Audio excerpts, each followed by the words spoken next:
Assalamualaikum warahmatullahi wabarakatuh. Alhamdulillah. Wassalatu wassalamu ala nabiyina Muhammadin wa alihi wa sahbihi ajma'in. Amma ba'du. Ikhwani al-kiram, semoga Allah Subhanahu wa taala memberikan kebahagiaan bagi diri saya dan bagi Anda sekalian. Pada kesempatan yang berbahagia ini saya akan menyampaikan suatu kelezatan dan kenikmatan yang dirasakan oleh para anbiya, para rasul dan juga orang-orang yang saleh. Kelezatan apakah itu? Yaitu kelezatan memaafkan dan berlapang dada.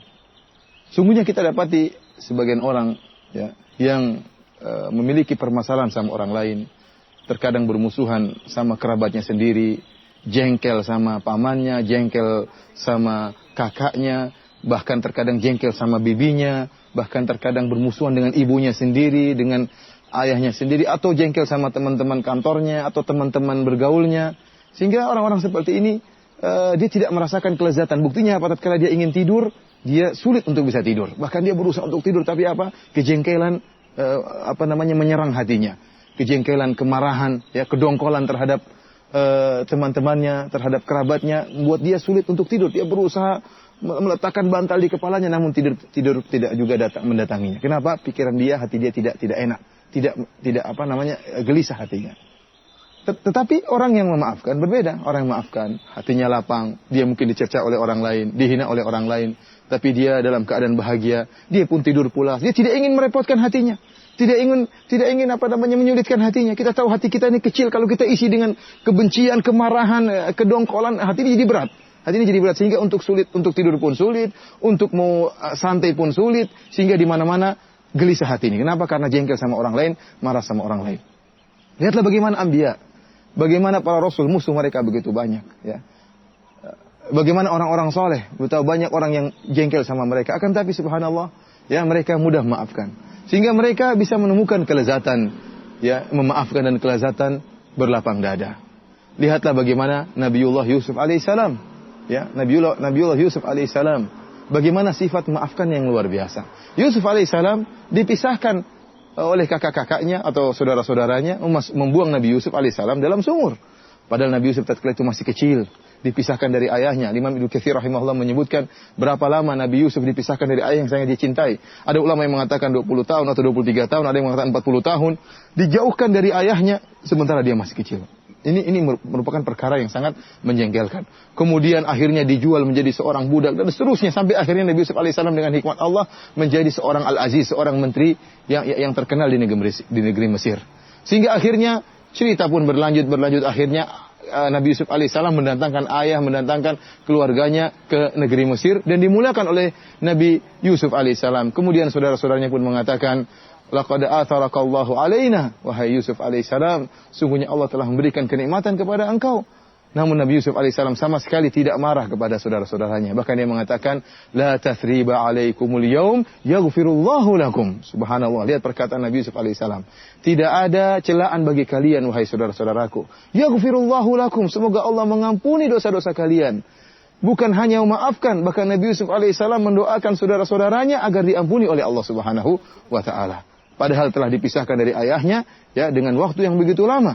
Namun kelapangan hati Nabi Yusuf alaihissalam dan Nabi Yusuf merasakan kelezatan memaafkan dan kelezatan berlapang dada. Lihatlah juga Nabi Muhammad sallallahu alaihi wasallam. Bayangkan bagaimana jengkelnya orang-orang kafir Quraisy terhadap Nabi Muhammad sallallahu alaihi wasallam. Dan lihat kezaliman yang telah mereka lakukan kepada Nabi Muhammad sallallahu alaihi wasallam. Dikeluarkan dari kampungnya, dari kota Mekah. Dikeluarkan, harus meninggalkan sanak keluarga, harus meninggalkan tanah kelahirannya. Tanah kelahiran yang sangat dicintai oleh Nabi Shallallahu Alaihi Wasallam. Kemudian dilarang untuk bisa berumrah, dilarang untuk berhaji. Rasulullah SAW diusir, akhirnya harus berhijrah ke kota Madinah. Kemudian 8 tahun berikutnya Rasulullah SAW kembali, atau berapa tahun berikutnya Rasulullah SAW kembali menyerang orang-orang Mekah dari Madinah, kemudian datang ke Mekah untuk menaklukkan kembali tanah kelahirannya, kota Mekah.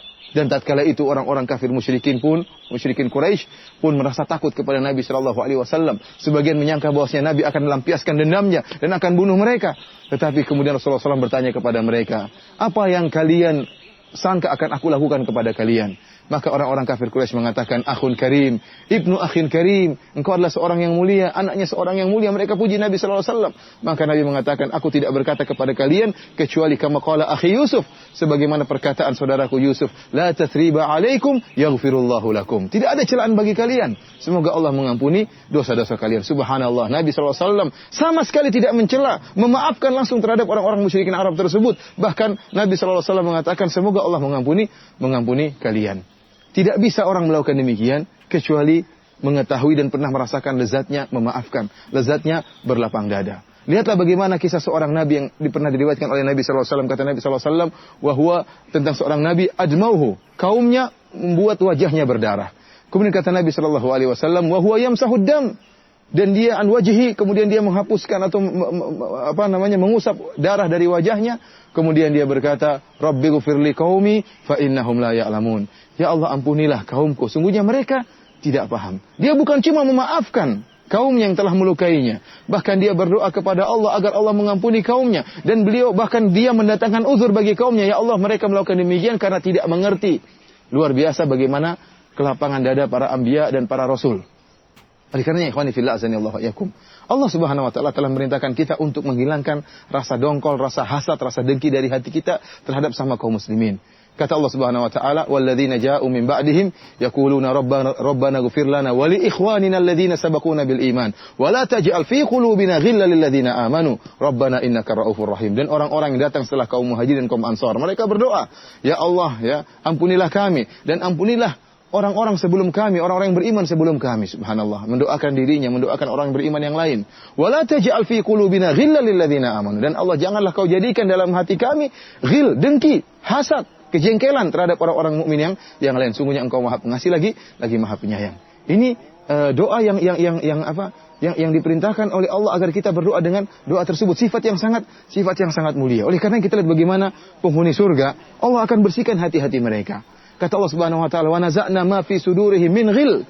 Dan kami akan mencabut ghil, yaitu kedengkian, kejengkelan dari hati-hati penghuni surga sebelum Allah masukkan ke dalam surga Allah. Dan kita tentunya ingin memiliki sifat-sifat sebagaimana sifat-sifat penghuni surga. Ikhwani fillah, azani Allah wa iyyakum, para pemirsa yang dirahmati oleh Allah Subhanahu wa taala.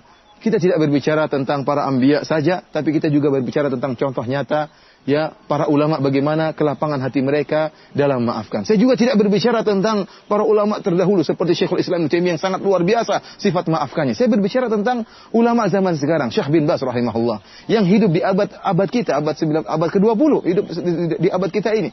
Bagaimana sifat memaafkannya yang luar biasa. Disebutkan dalam satu ceramah tentang bagaimana sifat Syekh bin Baz rahimahullah, di mana suatu saat beliau hadir dalam pengadilan.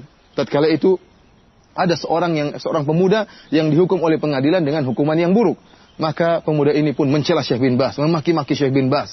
Ya, sementara di depan pengadilan, di depan orang banyak, Syekh bin Baz dimaki-maki.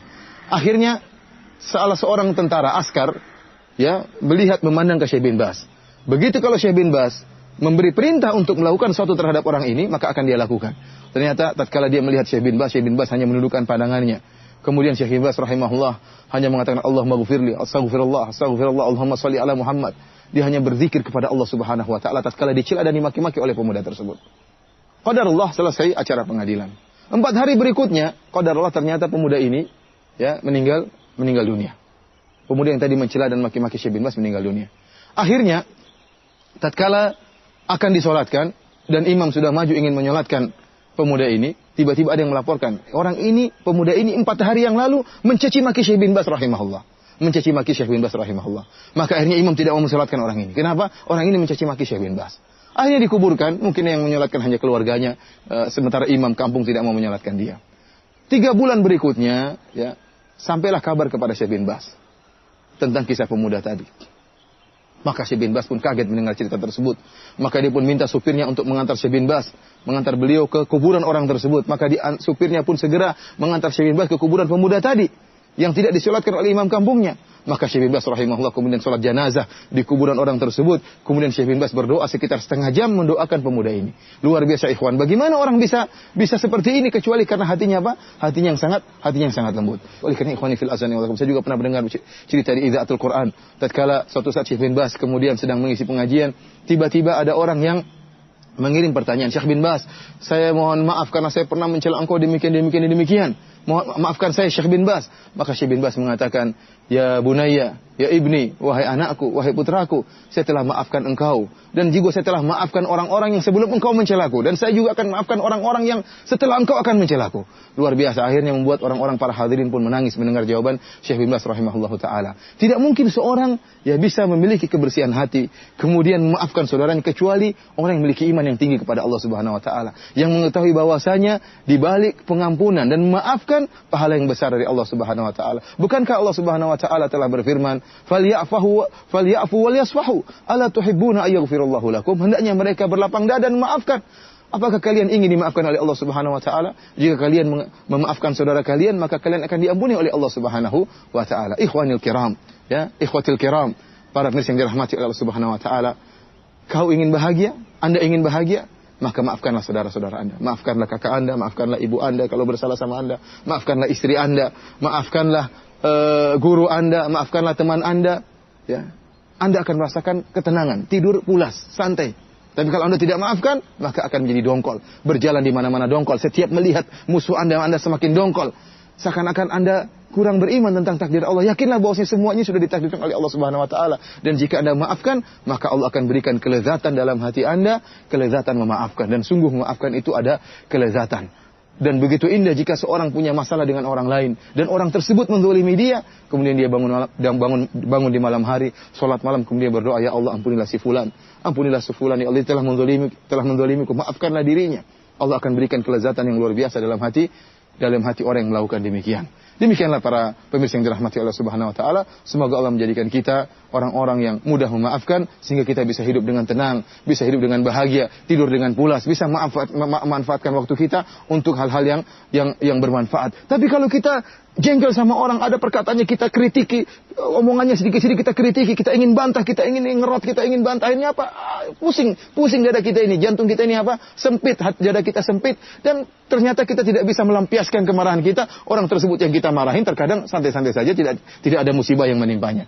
Oleh karenanya, tatkala kita maafkan, maka kebahagiaan yang akan kita rasakan. Wallahu ta'ala alam bisawab. Semoga Allah menjadikan kita orang-orang yang berbahagia. Assalamualaikum warahmatullahi wabarakatuh.